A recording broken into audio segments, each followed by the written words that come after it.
चलते हैं श्रीमद् भागवत महापुराण। भगवान श्री सुखदेव जी विराजमान हैं। बहुत से दिव्य महापुरुष परीक्षित जी को घेरे हुए हैं। परीक्षित जी को श्रृंगी ऋषि का शाप है, 7 दिन में भयानक तक्षक सर्प आएगा और अपने विष की अग्नि में तुम्हें भस्म कर देगा। देखो, जो भगवान का भक्त होता है, कैसी भी बिगड़ जाए परिस्थिति, उसका बाल बांका नहीं होता। जैसे दुर्योधन ने शकुनी के कपट भरे पासे से महाराज युधिष्ठिर को पराजय करके 12 वर्ष का वनवास, 1 वर्ष का अज्ञातवास, लेकिन उस समय भारत के दिव्य महर्षि ब्रह्म ऋषि ये सब युधिष्ठिर जी के साथ थे।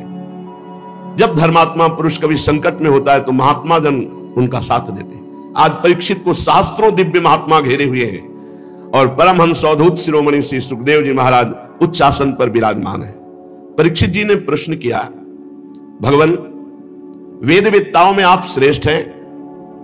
मैं ये जानना चाहता हूं कि जब ब्रह्मा जी ने, कल प्रसंग था, देवर्षि नारद जी ने प्रश्न किया था कि आपसे भी बढ़कर कोई परमात्मा है क्या, जो आप ध्यान करते हैं, तप करते हैं, जप करते हैं, और इस सृष्टि का आधार क्या है, ये सृष्टि कैसे बनी, हम तत्व से जानना चाहते हैं। तो कल आपने सुना देवर्षि नारद जी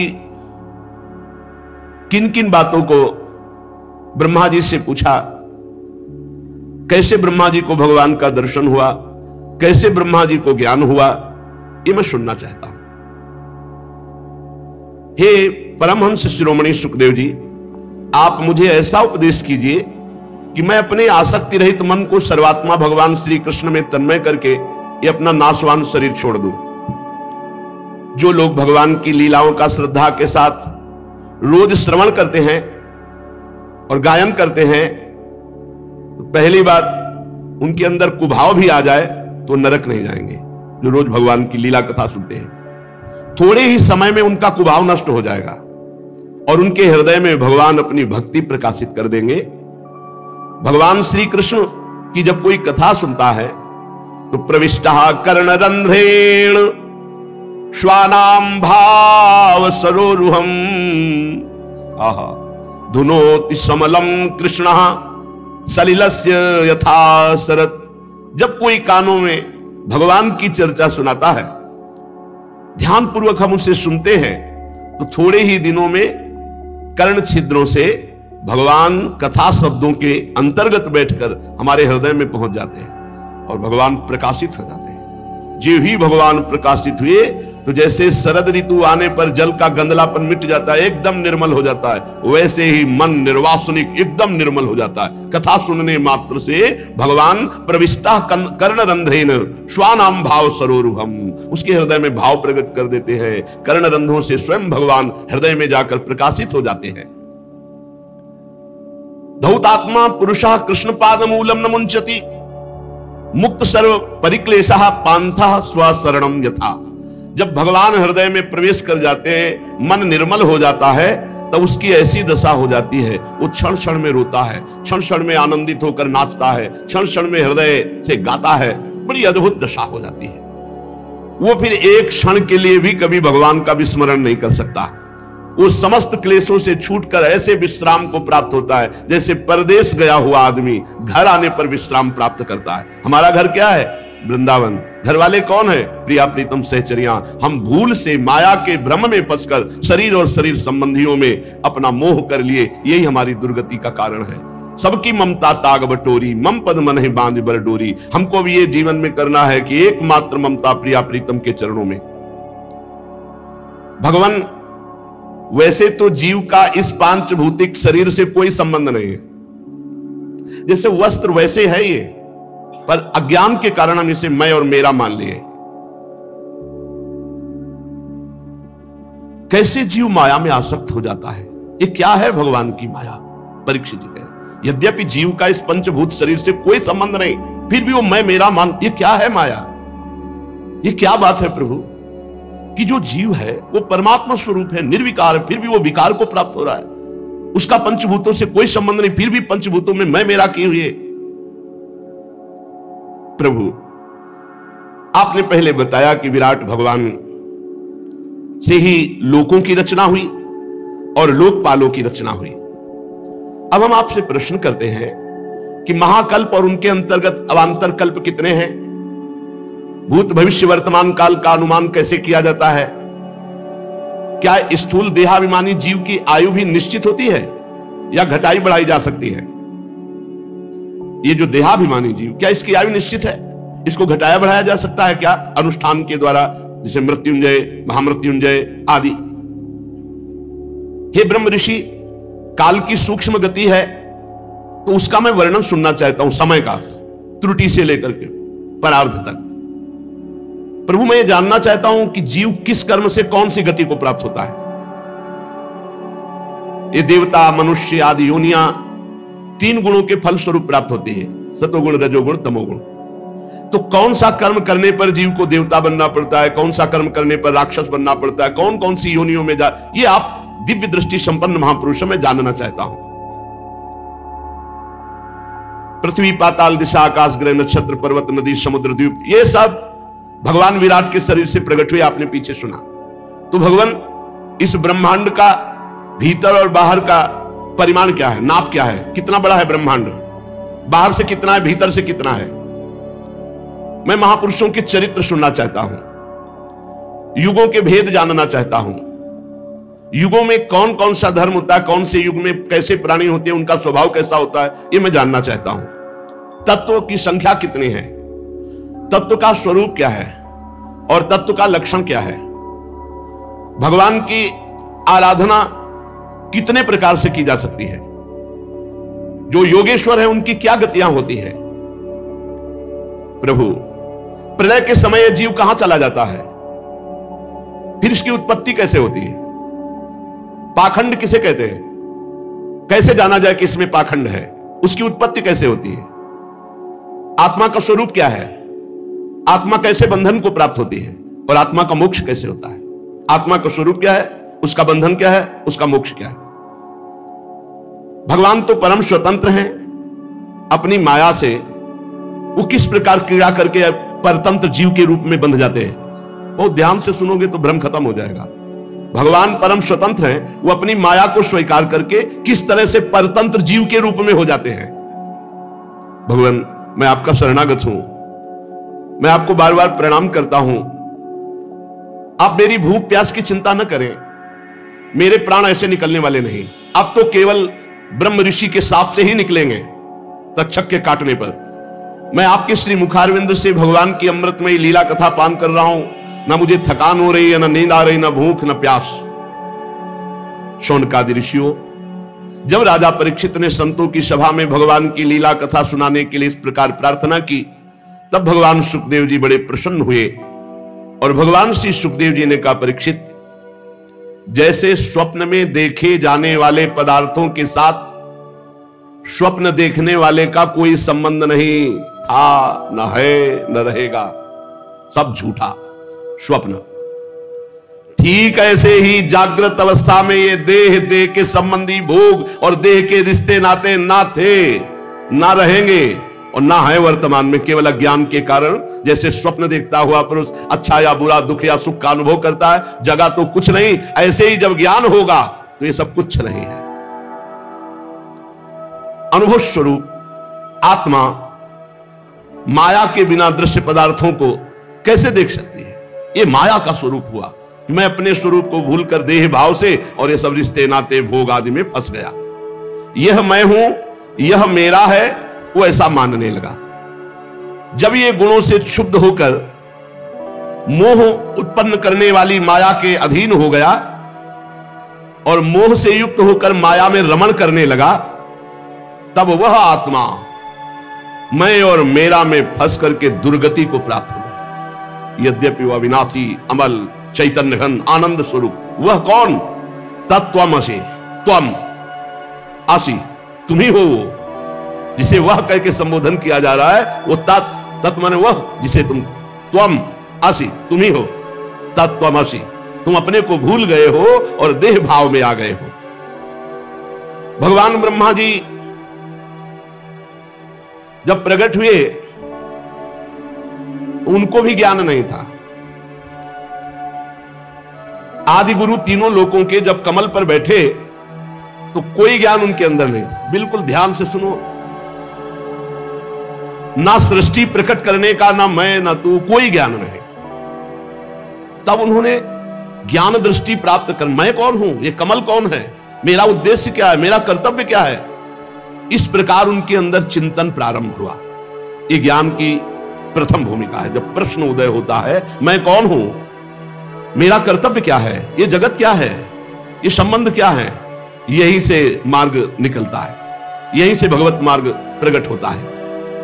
मेरा कौन है, मेरा उद्देश्य क्या है, मेरे जितने कहने वाले तो सम्मरण धर्मा है, फिर मेरा कौन है, मैं किस लिए आया हूं इस मृत्यु लोक में। ये जब किसी की परमार्थ यात्रा प्रारंभ होती तो इन्हीं प्रश्नों से होती है। ब्रह्मा जी के अंदर ये प्रश्न उत्पन्न हुए। उसी समय महान समुद्र से एक आवाज आई, व्यंजन का 16वां अक्षर और 21वां अक्षर, ता प त प, 3 बार, तप करो तप करो तप करो।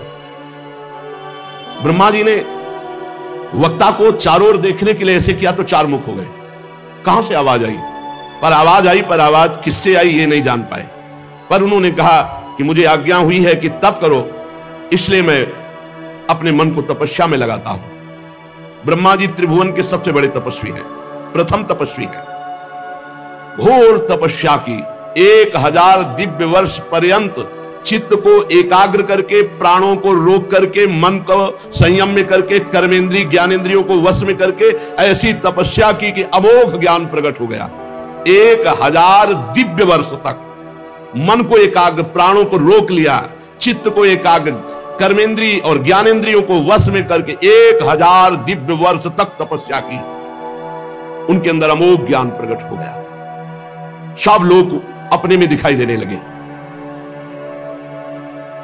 भगवान प्रसन्न हुए तपस्या से, तो ब्रह्मा जी की दृष्टि में दिखाई देने लगा भगवान का दिव्य धाम। तस्मै स्वलोकम भगवान सभाजितः संदर्शयामास परम नयत परम। भगवान का स्वधाम ब्रह्मा जी के दिव्य नेत्रों के सामने प्रकाशित हुआ। इससे परे कोई लोक नहीं। भगवान के धाम में ना क्लेश है, ना मोह है, ना मृत्यु है, ना भय है, ना किसी भी तरह का दुख है। दुख नाम की चीज नहीं। एक बार जिसे भगवान के धाम का दर्शन हो जाता है, वो इतना महान हो जाता है कि देवता भी उसकी बार बार स्तुति करते हैं। सुरासुरार्चिता। भगवान के धाम में ना रजोगुण है, ना तमोगुण है, ना मिला हुआ सतोगुण है, ना काल का प्रवेश है, ना माया ही कदम रख सकती है। फिर माया के बाल बच्चे काम क्रोध आदि तो प्रवेश ही कैसे कर सकते हैं।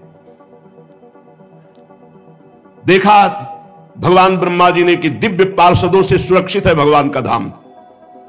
बड़े बड़े ऋषि मुनि देवता सब नमस्कार कर रहे हैं, धाम की तरफ सर झुका रहे हैं। अब धाम के अंदर दृष्टि प्रवेश की तो देखा उज्ज्वल आभा से महान तेजों में श्याम शरीर, शतदल कमल के समान कोमल नेत्र, पीले रंग का दिव्य बिजली जैसा पीतांबर, अंग अंग से रास रास सौंदर्य बिखर रहा है। कोमलता, सौंदर्यता, मानो मूर्तिमान होकर विराजमान हो।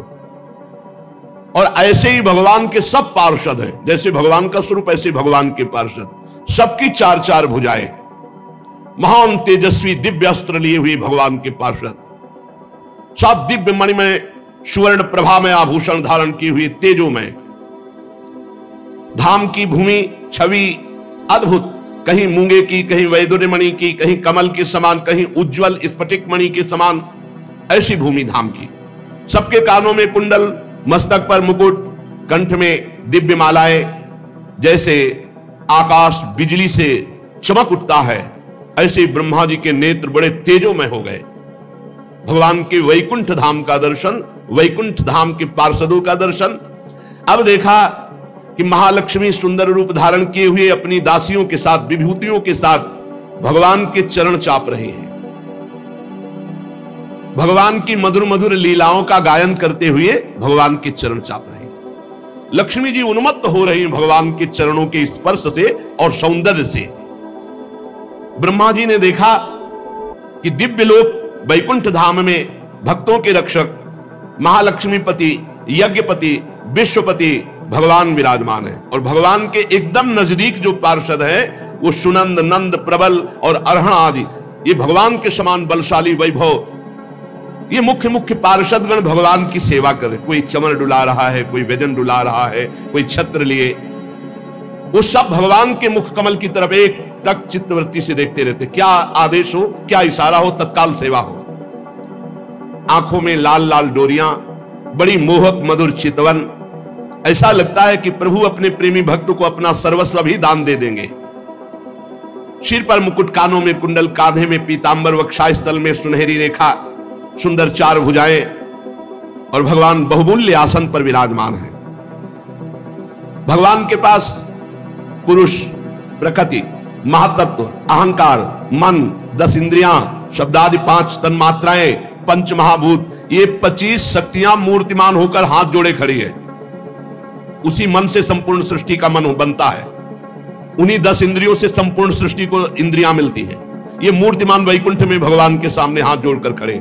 पुरुष, प्रकृति, महातत्व, अहंकार, मन, 10 इंद्रियां, 5 शब्द तन्मात्राएं, शब्द स्पर्श रूप रस गंध और पंच महाभूत, ये 25 शक्तियां मूर्तिमान होकर भगवान वैकुंठनाथ के पास आसपास हाथ जोड़े खड़ी हैं। समग्र ऐश्वर्य, समग्र धर्म, कीर्ति, श्री, ज्ञान, वैराग्य, ये 6 नित्य सिद्ध रूप धारण किए हुए भगवान के सामने हाथ जोड़े खड़े हैं। ज्ञान, वैराग्य, कीर्ति, श्री, धर्म, ऐश्वर्य, ये सब मूर्तिमान होकर सर्वेश्वर भगवान आनंदमय स्वरूप में छके हुए विराजमान है। ब्रह्मा जी ने जे ही दर्शन किया तो रोना आ गया, हृदय लबालब आनंद से भर गया, आंखों से अश्रु चलने लगे, शरीर पुलकित हो गया, नेत्रों से प्रेमाश्रुधारा बहने लगी।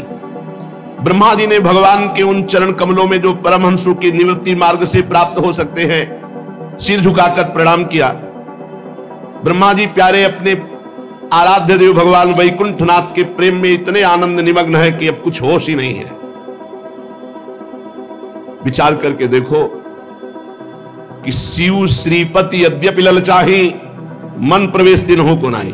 यहां वैकुंठनाथ के दर्शन से हालत ब्रह्मा जी की हो रही है, और शिव श्रीपति वैकुंठनाथ यद्यपि ललचाही, जहां गलवहियां दिए हमारे प्रिया प्रीतम वृंदावन नवनिभृत निकुंज में, वहां क्या दशा होती होगी प्रेमी की।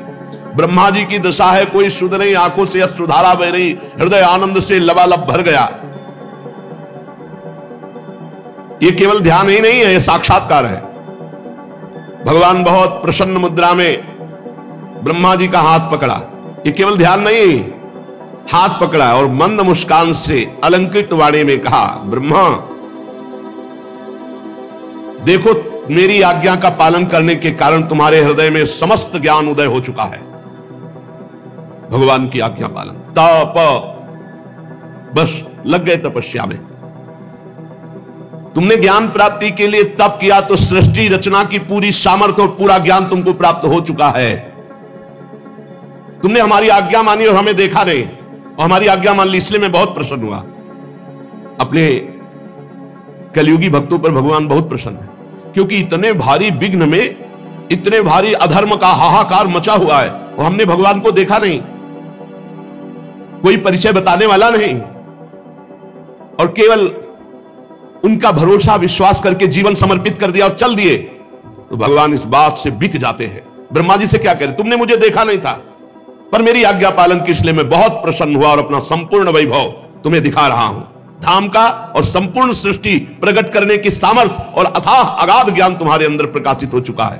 खास बात पकड़ो, भगवान को बिना देखे भगवान के लिए सर्वस्व समर्पित कर रहे हो, वो देख रहे हैं, एक एक सेकंड का हिसाब होगा, व्यर्थ नहीं जाएगा तुम्हारा समर्पण, देख लेना।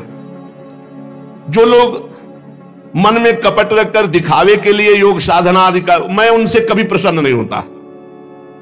तुम्हारा कल्याण हो, अब जो तुम्हारी अभिलाषा हो मुझसे वरदान मांगो, क्योंकि मैं मुंह मांगी वस्तु देने में समर्थ हूं।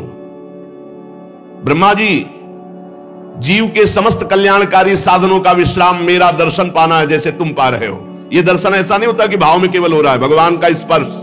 भगवान ने हाथ पकड़ा ब्रह्मा जी का, भक्तजन स्पर्श करते हैं, भक्तजन गले लगते हैं। तुम्हारी जो इच्छा थी सूने जल में कि किसकी वाणी थी, वो मेरी थी, मैंने कहा था। तुमने आज्ञा का पालन किया, इसलिए मेरे इस दिव्य लोक का तुम्हें दर्शन हुआ जो बड़ा ही दुर्लभ है। तपस्या मेरा ही स्वरूप है। तपस्या से दुर्लंघ शक्ति हृदय में जागृत हो जाती है। ब्रह्मा जी ने कहा, भगवान आप समस्त प्राणियों के अंतःकरण में साक्षी रूप से विराजमान रहते हैं। भगवान कहां रहते हैं? सबके अंतःकरण में विराजमान है। सबके, जहां मन बुद्धि चित्त अहंकार है वहीं विराजमान है। चित्त में भगवान विराजमान है। चित्त में भगवान वासुदेव का स्थान है। हे भगवान आप सबके अंतःकरण, बताओ इतने नजदीक हैं और फिर भी दुर्लभ है उनका दर्शन, क्योंकि हम बहिर्मुख होकर बाहर चित्तवृत्ति दिए हैं। यह ज्ञान आपसे ही हमें प्राप्त हुआ है कि मैंने अंतःकरण में आपका साक्षात्कार किया। नाथ, आपने कहा कि वरदान मांगो, तो मैं आपकी कृपा से आपके निर्गुण रूप और सगुण रूप दोनों का ज्ञान तो पहले ही प्राप्त कर चुका हूं। स्वामी, आपकी आज्ञा कभी व्यर्थ नहीं होती। ये जगत की उत्पत्ति, पालन, संहार, ये आपकी एक क्रीड़ा है। मैं मर्म जानना चाहता हूं कि आप कैसे जगत को प्रकट करते हैं, कैसे पालन करते हैं और कैसे इसका विनाश करते हैं। जब आप नाटक में देखते हो नट कलाकार जादूगर अपने को कई हिस्सों में काटता है तो आप तालियां बजाते हो कि रोते हो बैठ के? जब अपने जन को काटता है, कपड़ा डाल दिया, गांव में देखा है आपने? हमने तो देखा था बचपन में, ऐसे एक आदमी को लिटा दिया और कपड़ा डाल दिया और ऐसे ऐसे करके 5-6 टुकड़े कर दिए अलग अलग, सब तालियां बजा रहे हैं क्योंकि सबको पता है सही नहीं है। ये उसके मंत्र का जादू है जो हमारी आंखों में जो चाहता है वो दिखवाता है। ऐसे किया, रुपए की गड्डी, इतना बड़ा सामर्थ्यशाली होता तो 2-2 रुपए मांगते थोड़ी घूमता है। ये आंख बांध करके एक छोटा जादूगर हमारे सामने भ्रम पैदा कर सकता है कि जादूगरों के बाप है भगवान। इंद्रजाल कितना बड़ा, अपने आप से अपने आप में अपने आप का सृजन करता है, अपने आप का पालन करता है। जो इस रहस्य को जानते हैं उनको तो ब्रह्मा जी भी कहते हैं मैं रहस्य जानना चाहता हूं। भगवान, आपकी आज्ञा है कि मैं सजग होकर सृष्टि रचना करूं और रचना के अभिमान में ना बनूं। तो प्रभु ऐसा कैसे हो सकता है? कर्तृत्व भाव आ ही सकता है। नाथ, आपने वरदान मांगने की बात कही तो मुझे वो ज्ञान दीजिए जिससे मैं सृष्टि रचूं और उसके कर्ता भाव में ना हूं, कभी अभिमान ना हो जाए, सावधानी पूर्वक केवल आपकी आज्ञा का पालन करूं। बहुत सुंदर भगवान ने ज्ञान दिया है। अगर समझ जाओगे तो आप भी निहाल हो जाओगे। बहुत बड़ा नहीं है, 4 श्लोक में ज्ञान दिया है, अब उसे पकड़ लेना। भगवान कह रहे ज्ञानम परमम गुह्यम में यद विज्ञान समन्वितम सरहस्यम तदंगम च गृहाण गदितम मया। ब्रह्मा जी, तुम मेरे भक्त हो, मेरी आज्ञा का पालन करते हो, इसलिए मैं अत्यंत गोपनीय अपने स्वरूप का ज्ञान मैं तुम्हें दे रहा हूं, तुम इसे ग्रहण करो। यह ज्ञान बड़ा गोपनीय है, मेरी कृपा से ही यह केवल ज्ञान होता है, पढ़ने लिखने से नहीं होता, किसी साधना से नहीं होता, मेरी कृपा से होता है। अब जो ज्ञान दे रहे हैं उसे सुन लो, इसे बैठा लेना। गुरु कृपा से बचपन में जब चले थे उसी समय ये बात बैठ गई थी दिमाग में। तो उसकी शुरुआत जैसे बच्चा थे उसी भाव से हुई थी। कुत्ते को देखते थे इसमें भगवान है, कुत्ता भगवान कैसे हो सकता है यार? ऊपर का खोल कुत्ता है, अंदर तो भगवान है ना इसमें। ऐसे शुरू किए थे। नजदीक आएगा तो डंडा तो मारेंगे, तो डंडे में भी तो भगवान है। बहुत लड़ाई लड़नी पड़ी थी। अब उस समय उत्तम ज्ञान तो था, पर उसकी शुरुआत बड़ा, उस शुरुआत में ही बड़ा आनंद प्रारंभ होने लगा था। ब्रह्मा जी को भगवान कहे अहमेवा समेवाग्रे नान्यद यत् सद सत्परम पश्चादहम यदि तच्च योग शिष्येत सोच्म्यहम ऋतेर्थम यत् प्रतीयेत न प्रतीयेत चात्मनि तद्विद्यादात्मनो मायाम यथा भासो यथा तमः यथा महन्ति भूतानि भूतेषु चावचेष्वनु प्रविष्टान्य प्रविष्टानि तथा ते सुनतेष्वहम् एतावदेव जिज्ञासं तत्व जिज्ञासुनात्मनः अन्वय व्यतिरेकाभ्याम यत् स्यात् सर्वत्र सर्वदा एतन्मतं समातिष्ठ परमेण समाधिना भवान कल्प विकल्पेषु न विमुह्यति करहिचित्। भाव सुनो, ब्रह्मा जी जब तुम भी पैदा नहीं हुए थे तो केवल मैं ही था। सृष्टि के पूर्व में केवल मैं ही मैं में कुछ नहीं जुड़ा था, केवल मैं। मेरे अतिरिक्त ना स्थूल था, ना सूक्ष्म था, ना कारण था, ना अज्ञान था, ना माया, कुछ नहीं, मैं ही मैं। जब सृष्टि नहीं रहेगी तो मैं ही मैं। जब सृष्टि नहीं थी पूर्व में तो मैं ही मैं, और जब सृष्टि नहीं रहेगी तो मैं ही मैं। तो बीच में जो कुछ प्रतीत हो रहा है वो मैं ही मैं, दूसरा कुछ नहीं। मत्ता परतरम नान्यत किंचिदस्ति धनंजय। हे धनंजय, मेरे सिवा कुछ नहीं, मैं ही मैं हूं। बस इसी का अनुभव करना है। बड़ा आनंद, प्रारंभ में ही बड़ा आनंद, भगवान ही भगवान, सब में बार बार अनुभव करना, सब में भगवान। जो सृष्टि के बाद कुछ बचेगा वो मैं। ब्रह्मा वास्तव में ना होने पर भी जो कुछ ये दिखाई दे रहा है ना, ये नेत्र दोष है। जैसे नेत्र दोष हो जाए तो दो चंद्रमा दिखाई देने लगेंगे, तो है तो एक ही, पर नेत्र खराब है तो दो दिखाई दे रहा है। ये जो द्वैत भास रहा है, मेरे में माया, मैं मोर तय तोर, ये केवल अज्ञान। मुझ परमात्मा में दो चंद्रमाओं की तरह ये जगत मिथ्या है, जो द्वैत दिखाई दे रहा है। मैं ही मैं, केवल भगवान है। मैं सब में विराजमान हूं, पर मेरी माया के कारण मैं नहीं दिखाई देता और सब कुछ दिखाई देता है। जैसे प्राणियों के पंचभूत रचित छोटे बड़े शरीरों में आकाश आदि पंच महाभूत उन शरीरों के कार्य रूप निर्मित होने के कारण प्रवेश भी करते हैं, और पहले से उन स्थानों में उन रूपों में विद्यमान है तो प्रवेश भी नहीं करते। ऐसे ही हम प्राणियों के शरीर की दृष्टि में उनमें आत्मा के रूप में प्रवेश किए हुए हैं, और आत्मदृष्टि से हम कहीं प्रवेश भी नहीं किए हुए हैं। ये शरीर में जैसे पंचभूतों से बना है, अब कहा जाए इनमें पंचभूत प्रवेश नहीं करते, तो प्रवेश क्या करेंगे? वो पंचभूत से बना हुआ है। तो बोले इस जगत में भगवान प्रवेश नहीं करते। प्रवेश क्या करते? भगवान ही बने हुए हैं जगत। बात तो समझो। प्रविष्टान्य प्रविष्टानि तथा तेषु न तेषु अहम्। वे मेरे में नहीं, मैं उनमें नहीं हूं। क्यों? क्योंकि मैं ही मैं हूं। दो नहीं है, वे और मैं नहीं, केवल मैं ही मैं हूं। यही समझ रहा है। भगवान कह रहे यथा महंति भूतानि भूतेषु च वचेष्वनु प्रविष्टान्य प्रविष्टानि तथा तेषु न तेषु अहम्। कह रहे वो मेरे में नहीं और मैं उनमें नहीं हूं, क्योंकि उनमें और मेरे में ये दो शब्द नहीं है, केवल मैं ही मैं हूं। पहले बता चुके हैं, मैं ही मैं हूं। तो मैं में क्या प्रवेश करे? जल जब बर्फ रूप हुआ तो उसमें जल ही जल है और कुछ नहीं है। तो भगवान जब जगत रूप बले तो केवल भगवान ही भगवान है, कुछ नहीं है। वही है, वही त्रिगुण है, वही पंचभूत है, वही 10 इंद्रियां हैं, वही चतुर्थ अंतःकरण है, वही सब कुछ बने हुए हैं। हो गया ज्ञान, इसी से जीवन मुक्त हो जाता है। ये अनुभव की बात है। ये अनुभव में पूरा जीवन लगता है, पूरा जीवन भगवान ही भगवान, भगवान ही। मुक्त हो गए, कुछ नहीं है, केवल भगवान। एक भगवान अनेक रूपों में, अनेक को एक में समेट ले, वही साधना। भगवान ने क्या किया? एको हम बहुश्यामा, एक से बहुत रूपों में हो जाए। तुम्हें क्या करना है? बहुत रूपों को एक में समेट दो, बस सवाल हल। जीवन मुक्त, परम धाम पहुंच गए। इससे पिंड नहीं छूट रहा। यही बहुत बड़ा रोग है, शरीर राग। ब्रह्मा जी समझ पाए मेरे अतिरिक्त कुछ नहीं है। बड़े लीला बिहारी है, सब रूपों में भगवान है, पर ऐसे ऐसे उनके रूप है कि मानना ही नहीं पड़, ये भगवान कैसे हो सकते हैं? नहीं, वही सब है। और यही जान गया सो महात्मा, समहात्मा सुदुर्लभा, वासुदेवा सर्वमिति समहात्मा सुदुर्लभा। ये भगवान नहीं है, भगवान नहीं है, ये निषेध पद्धति। दो प्रकार से जाना जाता है, व्यतिरेक और अन्वय। अन्वय व्यतिरेकाभ्याम यत् स्यात् सर्वत्र सर्वदा। पहले क्या करे कि नहीं में आवे, ये नहीं, ये नहीं। परिवार, माया मोह, रुपया पैसा, ये सब माया मोह भगवान का। हटते हटते जब भगवान में चित्तवृत्ति तन्मय हुई, फिर सर्वम खल्विदम ब्रह्म सिद्धांत चलता है। ब्रह्म सत्यम, ये जगन मिथ्या, ये झूठा है, ये सत्य नहीं। और है सत्य, पर सवाल हल करना है।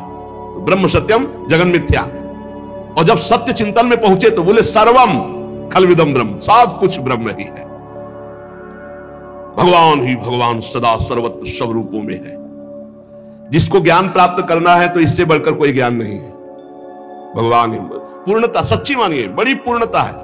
गंगा की रेती में पद्मासन लगा करके जब यही बात का चिंतन होता है ना, रोमांच होता है। कई कई घंटे शांत। गंगा एकदम ब्रह्म स्वरूप है। ब्रह्म द्रव कहा ही गया है गंगा जी को। बहुत विशुद्ध ज्ञान की प्राप्ति गंगा जी से। गंगा जी से परम आसक्ति, गंगा जी का किनारा छोड़कर हमको कहीं कोई तीर्थ जाना या कहीं कोई कुछ अच्छा नहीं लगता था। बस जीवन में अगर हमारे कहीं कुछ तीर्थ स्थान हुए तो सब गंगा जी के किनारे। चित्रकूट इसलिए गए क्योंकि वृंदावन वहीं से, काशी से चित्रकूट और चित्रकूट से वृंदावन, नहीं कहीं और नहीं, कहीं नहीं गए विश्व में, बस वही गंगा का किनारा। बस यही लगता था पूर्णता है।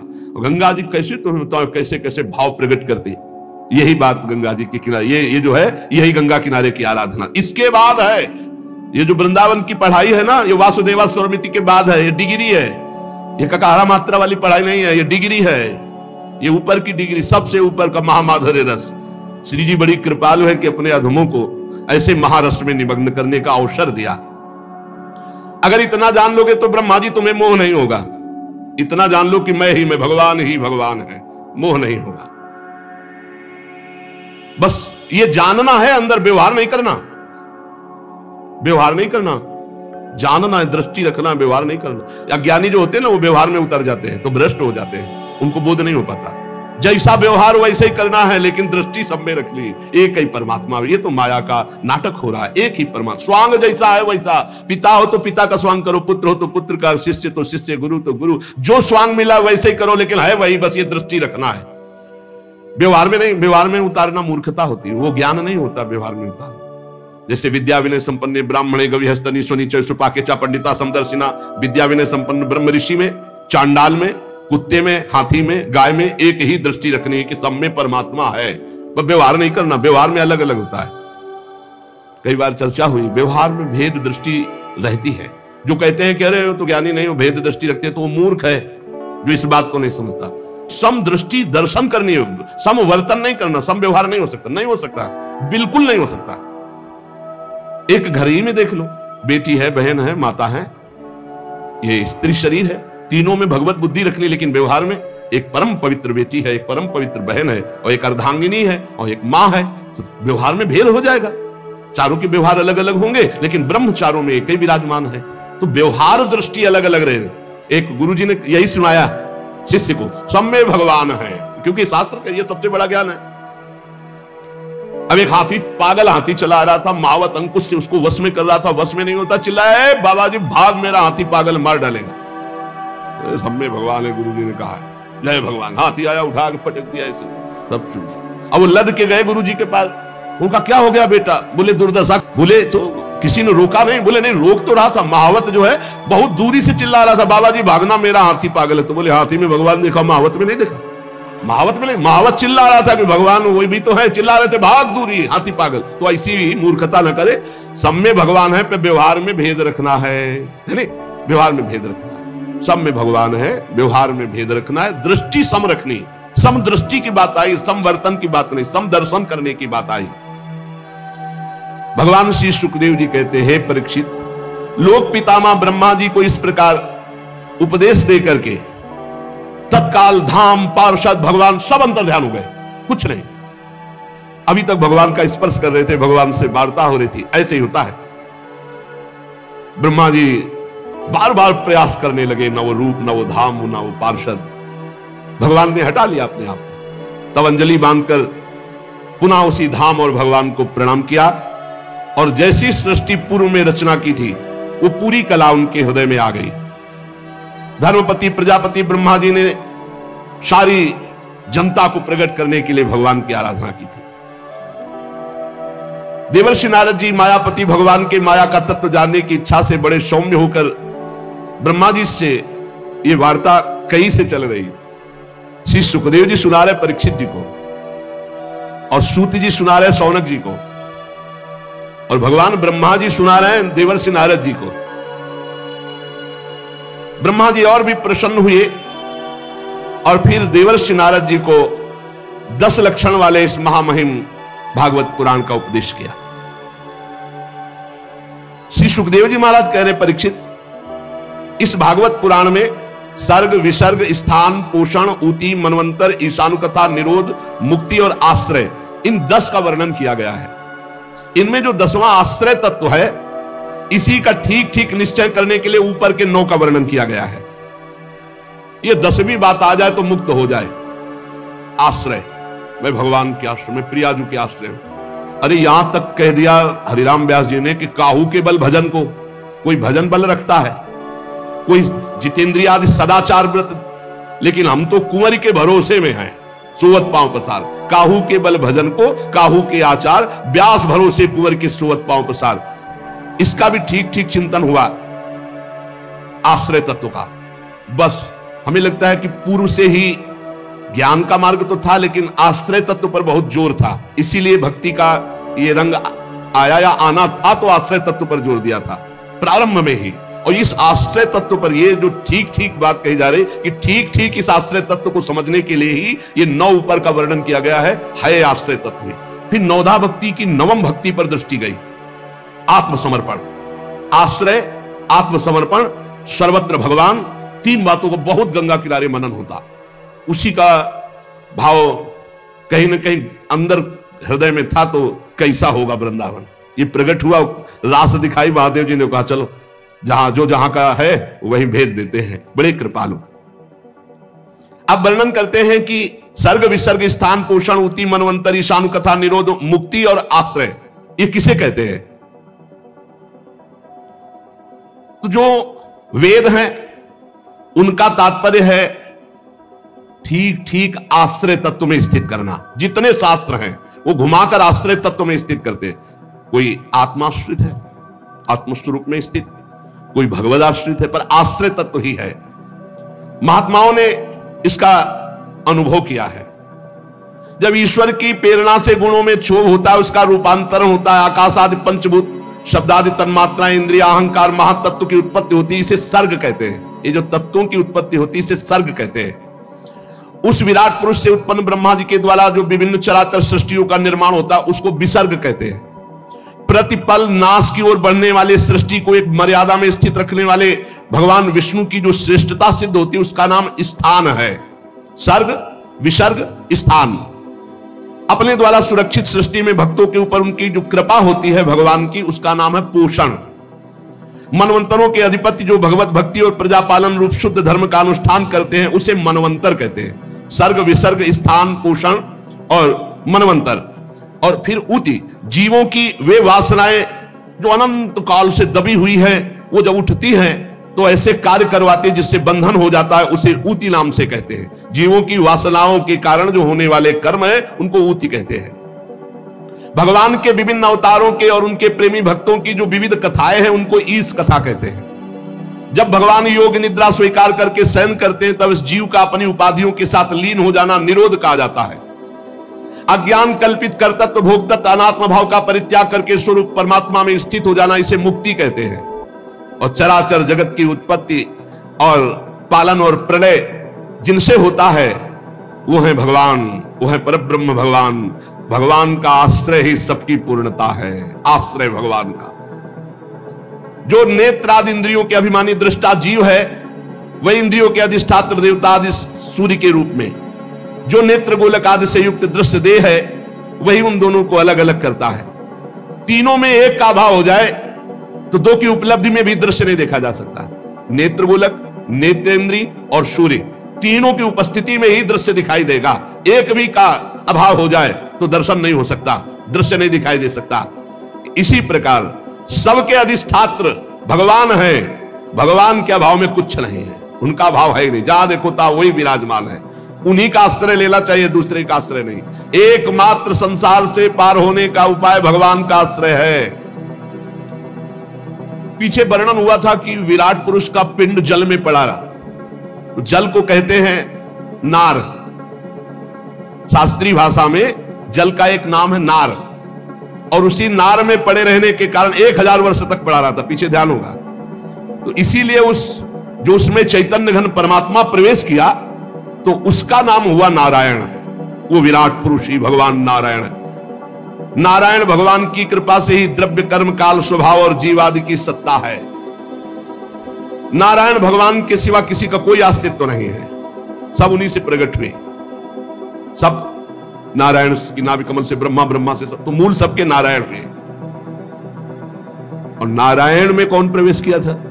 भगवान श्री कृष्ण। जब भगवान श्री कृष्ण ने देखा 1000 वर्ष तक वो पिंड पड़ा रहा, चेतना नहीं आई, तो आप स्वयं उसमें प्रवेश हुए, तब नाम हुआ नारायण। अर्थात भगवान श्री कृष्ण के अंश से ही उस नार में शयन करने वाले महान नारायण नाम से कहे गए। नार माने जल। उन अद्वितीय भगवान नारायण ने योग निद्रा से जागकर जब अनेक होने की इच्छा की तो वही अखिल ब्रह्मांड के अनंत जीवों के रूप में हो गए। वही भगवान ही भगवान है, दूसरा कोई नहीं। ये जो दूसरा दिखाई देता है यही माया है। बस यही सब बातें पढ़ के सुन के मन शांत हो जाता है। कहां भटकोगे, वही वही है, दूसरा कोई, शांत एकदम। तभी पहला भाव क्या आता है अपनी भक्ति में? शांत भाव। फिर दास से सख्य वात्सल्य, क्योंकि हमारे भगवान का स्वरूप क्या है? शांताकारम। तो सबसे पहला भाव उपासक का है शांत भाव। वही अपने को 3 भागों में विभक्त कर दिया, अधिदैव अध्यात्म अधिभूत। परीक्षित, सच्चिदानंद भगवान अपने आप को ही विराट रूप में और विराट रूप से अपने आप को ही इस जगत रूप में प्रकाशित कर दिया। शौनक जी ने पूछा, महाराज ये तो बात आप बताइए कि पीछे आपने एक बात कही थी वो छूट गई। आपने हम लोगों को बताया था कि विदुर जी हस्तिनापुर त्याग कर तीर्थ यात्रा के लिए गए, तो किन किन तीर्थों में गए? और सुना कि विदुर जी की उद्धव जी से वार्ता हुई थी। उद्धव जी तो भगवान के बड़े ज्ञानी भक्त, क्या वार्ता हुई? फिर सुना कि विदुर जी मैत्रेय जी से मिले थे, तो मैत्रेय जी तो बहुत उच्च कोटि के महापुरुष हैं, तो उनसे जरूर कोई तत्व वार्ता हुई होगी, वो हम सुनना चाहते हैं। शौनक जी ने सूत जी से प्रश्न किया। भगवान श्री सुखदेव जी ने परीक्षित जी से भी यही कहा, क्योंकि वो भी प्रश्न किए थे। जो पीछे प्रश्न किए थे उनमें बहुत से प्रश्न थे, तो उसमें यह भी प्रश्न था कि भगवान के तत्व का स्वरूप का वर्णन, भगवान के अवतारों के स्वरूप का वर्णन, भगवान एक होकर के अपनी माया को कैसे विस्तार करते हैं। तो कहा, परीक्षित जो तुमने पीछे बात पूछी थी वही पूर्व काल में घटित घटना को हम बता रहे हैं कि विदुर जी ने समस्त सुखों का त्याग कर तीर्थ यात्रा क्यों की, और मैत्रेय जी से मिले, उद्धव जी से मिले, क्या वार्ता हुई। जब यह घटना उस समय की है, सर्वेश्वर भगवान श्री कृष्ण पांडवों के दूत बनकर गए, तब उन्होंने दुर्योधन के महल में एक भी कोई वस्तु स्वीकार नहीं की, खान पान व्यवहार की, और बिना बुलाए विदुर जी के घर गए। पवित्र आत्मा विदुर जी को अपना माना प्रभु ने, और दुर्योधन ने विविध प्रकार से भगवान से कहा, बहुत सी सामग्री। आप भगवान ने कहा 2 ही भाव से भोजन पाया जाता है, तो यहां दोनों बातें नहीं, तुम में प्रीति नहीं, हम में भूख नहीं है। और उसी समय विदुर जी के घर जाकर कह रहे बहुत भूख लगी है, लाओ। विदुरानी छिलका पवाती है और गूदा फेंक देती है। परीक्षित जी ने पूछा, प्रभु मैत्रेय जी तो असाधारण महापुरुष हैं, विदुर जी का समागम कहां हो गया? और मैत्रेय जी जैसे महात्मा विदुर जी जैसे प्रश्न करता तो साधु शिरोमणि बड़ा सुंदर उत्तर होगा, हम सुनना चाहते हैं। भगवान सुखदेव जी ने कहा, परीक्षित राजा धृतराष्ट्र अपने अन्यायी पुत्रों से बहुत मोहित थे, जानते थे कि अन्याय कर रहे हैं, लेकिन दस्तखत वही करते थे जो दुर्योधन कहता था। वो अपने भाई पांडु के अनाथ बालकों को लाक्षा भवन में जलाने के लिए भेज दिया था, आग लगवा दी, पर भगवान की कृपा और विदुर जी की प्रवीणता से वो बच गए। फिर उनकी पुत्रवधू महाराज युधिष्ठिर की पटरानी द्रौपदी के केस घसीटता हुआ दुशासन सभा में लाता है। द्रौपदी के अश्रुधारा चल रही है, किंतु धृतराष्ट्र ने अपने कुकर्मी पुत्रों को उस समय भी नहीं डांटा, वहां भी दस्तखत। और क्या बताए, सत्यपरायण धर्मराज युधिष्ठिर को छल पूर्वक, अन्याय पूर्वक जुए में हरा दिया गया और उन्हें वनवास दिया गया। वनवास भोगने के बाद फिर लौटकर जब आए और अपनी पैतृक संपत्ति मांगी तो उन्होंने उनका हिस्सा देना अस्वीकार कर दिया।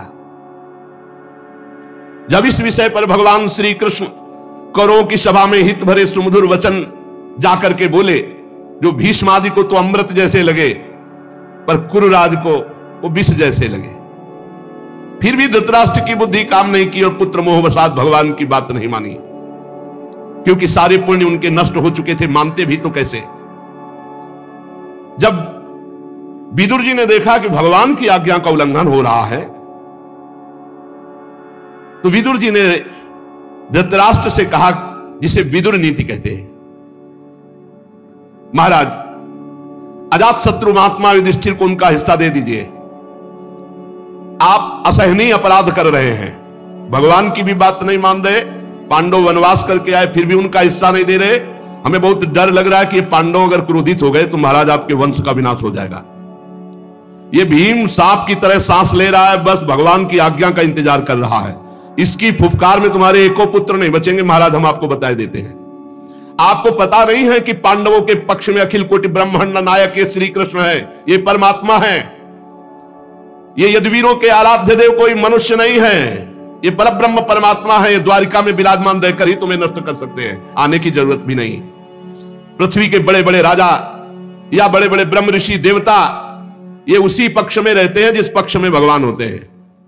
सुर नर मुनि प्रसन्नता ऊपर सोई विजयी विनयी गुण सागर तास सुजस त्रैलोक उजागर जा पर कृपा राम की होई ता पर कृपा करे सब कोई।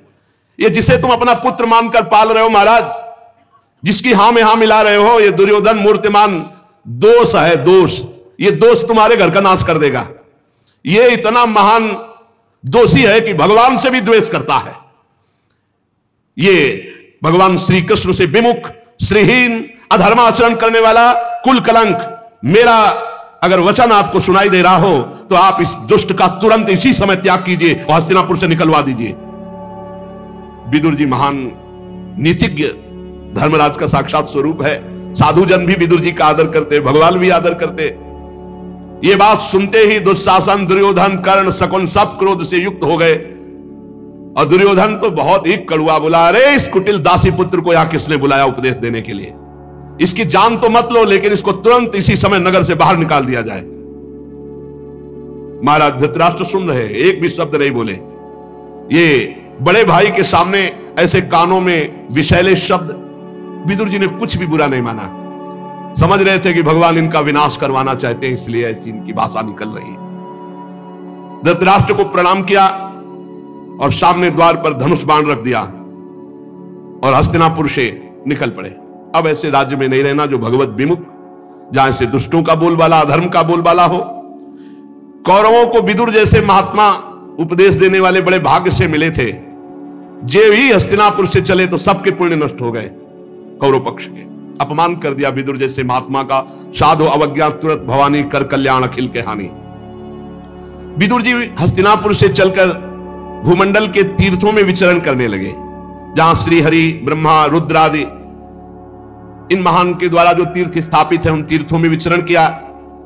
जहां जहां भगवान के पवित्र वन, पर्वत, कुंज, निर्मल जल, सरोवर, उन सब में स्नान करना, वहां अनुष्ठान करना, ऐसे विदुर जी तीर्थों में विचरे। और ऐसे भेष में रहते कोई ये जान न पाए कि विदुर जी हैं। साधारण जो भोजन मिल जाए, शुद्ध वृत्ति से भूमि में शयन करना, शरीर को मलना नहीं, बस ऐसे स्नान कर लेना। और कठोर व्रतों का पालन करते हुए भारतवर्ष के प्रत्येक तीर्थों में विचरण किए। जब वे प्रभास क्षेत्र में पहुंचे तब तक भगवान श्री कृष्ण की सहायता से महाराज युधिष्ठिर सर्वनाश का खेल खेल चुके थे। कौरवों का विनाश हो चुका था और वो चक्रवर्ती सम्राट पद पर हस्तिनापुर में विराजमान हो चुके थे युधिष्ठिर जी। प्रभास क्षेत्र में जब सूचना मिली कि कौरवों का विनाश हो गया तो सरस्वती नदी के पास जाकर चुपचाप मौन होकर बैठ गए विदुर जी। काफी देर भगवत चिंतन करते हुए अपने मन को संभाला। फिर वहां से त्रित, उष्णा, मनु, पृथु, अग्नि, असित, वायु, सुदास, गौ, गुह और श्राद्ध देव नाम के प्रसिद्ध 11 तीर्थों का सेवन किया, अवगाहन किया। इसके बाद भगवान के अनेक मंदिरों, अनेक तीर्थों का सेवन करते हुए हर समय भगवान का नाम जब श्री कृष्णचंद्र जी का, वहां से फिर चले सौराष्ट्र, सौवीर, मत्स्य, कुरजांगल होते हुए यमुना के किनारे आए तो ये देखा कि यमुना किनारे बहुत ही अश्रु प्रवाह करते हुए उद्धव जी विराजमान है। बड़ा आश्चर्य हुआ कि ऐसे बड़े महात्मा और आंसू प्रवाह कर रहे हैं। उद्धव जी को देखा विदुर जी ने। ये भगवान के प्रख्यात सेवक, मित्र, बृहस्पति जी के शिष्य, परम ज्ञानी, शांत स्वभाव। विदुर जी नजदीक गए। जब उद्धव जी ने देखा, गाढ़ आलिंगन किया। विदुर जी ने अश्रु देख करके समझ लिया कुछ तो ऐसा है जो नहीं सुनना चाहिए। पर उद्धव जी से पूछा, उद्धव जी, पुराण पुरुष बलराम जी और भगवान सच्चिदानंद श्री कृष्ण जिनकी नाभि कमल से ब्रह्मा जी प्रकट हुए और ब्रह्मा जी की प्रार्थना से ये प्रकट हुए, सकुशल है ना? वसुदेव जी आदि सकुशल हैं, सात्वत, वृष्णि, भोज, दासार, हवंसी, यादव, उग्रसेन, ये सब सकुशल हैं। महाराज युधिष्ठिर अपनी अर्जुन और श्री कृष्ण रूपी दोनों भुजाओं की सहायता से अब न्यायपूर्वक प्रजा का पालन कर रहे हैं, सकुशल हैं। बोलो उद्धव जी, ये दोनों परिवार सकुशल हैं। श्री सुखदेव जी कहते हैं कि जब विदुर जी ऐसा पूछने लगे तो उद्धव जी और रोने लगे। अपने स्वामी का स्मरण आ जाने से वो कुछ भी उत्तर न दे सके। बाल्यावस्था से भगवान श्री कृष्ण में आसक्त थे उद्धव, भगवान के साथ रहे हैं, अब तो वृद्ध हो गए हैं। बाल्यावस्था से भगवान की चिंतन में, भगवान के ही गुणगान में, अब तो वृद्ध हो गए, भगवान के साथ रहते हैं। और विदुर जी के पूछने पर तो और फपक कर रोने लगे। विदुर जी का हृदय घबरा गया। उद्धव जी श्री कृष्ण के चरणारविंद मकरंद के सुधा सरोवर में बोल न सके। आनंद मगन होकर तीव्र भक्ति के द्वारा उनकी बड़ी ऊंची स्थिति, वृद्ध शरीर, शरीर में रोमांच, मुंदे हुए नेत्रों से प्रेमाश्रुधारा। विदुर जी ऐसे उद्धव जी के दर्शन करके बहुत कृतकृत्य हो रहे हैं। कुछ समय बाद उद्धव जी बाह्य दशा को प्राप्त हुए और विदुर जी से कहने लगे, विदुर जी जो आप पूछ रहे हो हम उन प्रभु से वंचित हो गए हैं। भगवान श्री कृष्ण रूपी सूर्य अस्त हो गया है। विदुर जी मैं क्या कुशल सुनाऊं, अब ये मनुष्य लोग बड़ा भागा हो गया है और यदुवंशी तो नितांत अभागे, भाग्यहीन हो गए। क्योंकि जब श्री कृष्ण के साथ रहते थे उन्होंने पहचाना ही नहीं कि परब्रह्म परमात्मा है। जिस तरह समुद्र में अमृत था पर मछलियां नहीं पहचान पाई कि समुद्र में अमृत है, ऐसे ही यदुवंशी लोग बस भगवान को एक श्रेष्ठ योगी समझते, ये नहीं समझ पाए कि सर्वात्मा भगवान है। सर्वांतर्यामी भगवान को एक श्रेष्ठ योगी, एक श्रेष्ठ यादव, भगवान की माया से मोहित इन यदुवंशियों ने भगवान की निंदा तक की, शिशुपाल आदि। ये नहीं समझ पाए आज मैं उन्हीं भगवान से वंचित हो गया हूं। उद्धव जी कह रहे जिन्होंने कभी तपस्या नहीं की थी उन लोगों ने भी दर्शन भगवान का पाया। विदुर जी आज वही त्रिभुवन मोहन रूप अंतर ध्यान हो गया है। अब भगवान प्रगट में अपने रूप को नहीं रखा, अंतर ध्यान कर लिया। मेरे नेत्र ही छिन गए और उद्धव जी रोने लगे। भगवान ने योग माया का प्रभाव दिखाने के लिए मानव लीलाओं के योग्य जो दिव्य श्री विग्रह प्रकट किया था, बड़ा ही सुंदर, बड़ा ही नयनाभिराम, महाराज वो रूप अब अंतर्धान हो चुका है। भगवान ने लीला संवरण कर ली है। धर्मराज युधिष्ठिर के राजसू यज्ञ में जिसने भगवान के उस नयनाभिराम रूप को देखा, त्रिलोकी में सब कोई लुभायमान हो गया। उनका प्रेम पूर्ण हंसना, विनोद भरी बातें करना, लीला में देखना महाराज चित्त को चुरा लिया। जैसे कोई कठपुतली चलाने वाले के अनुसार चलती है, वैसे जिसने एक बार रूप देखा वो कठपुतली बन गया उनका। बड़े बड़े महात्माओं के द्वारा आराधन करने योग्य रूप। अजन्मा भगवान ने वसुदेव जी के यहां जन्म लेने की लीला की। सबको अभय देने वाले होने पर भी कंस के भय से ब्रज में जाके छिपे रहना, अनंत पराक्रमी होने पर भी काल यवन के सामने मथुरापुरी को छोड़कर भागना। जब मैं लीलाएं याद करता हूं तो मैं बेचैन हो जाता हूं।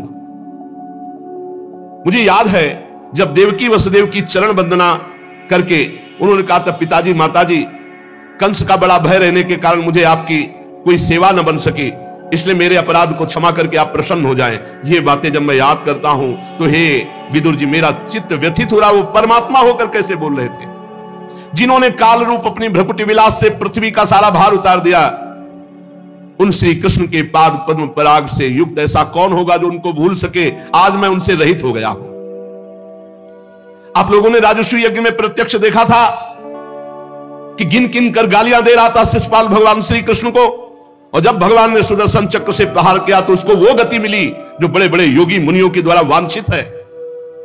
भला ऐसे श्री कृष्ण का मैं कैसे भी रह सकता हूं। हमारे सामने भगवान का मुख रहा, हमारे सामने भगवान की सब बातें क्रीड़ा रही, अब वो सब चली गई, अब कैसे जीऊं। भगवान परम धाम को चले गए हैं। अरे वो तीनों लोकों के अधीश्वर, उनके समान कोई नहीं, तो उनसे बढ़कर कौन हो सकता है। विदुर जी मुझे वो दृश्य याद है जब सिंहासन पर महाराज उग्रसेन और उनके नीचे खड़े होकर हाथ जोड़कर कहते, हे देव आज्ञा कीजिए मैं कौन सी सेवा आपकी करूं। वो मेरे चित्त को बहुत लुभायमान करती है।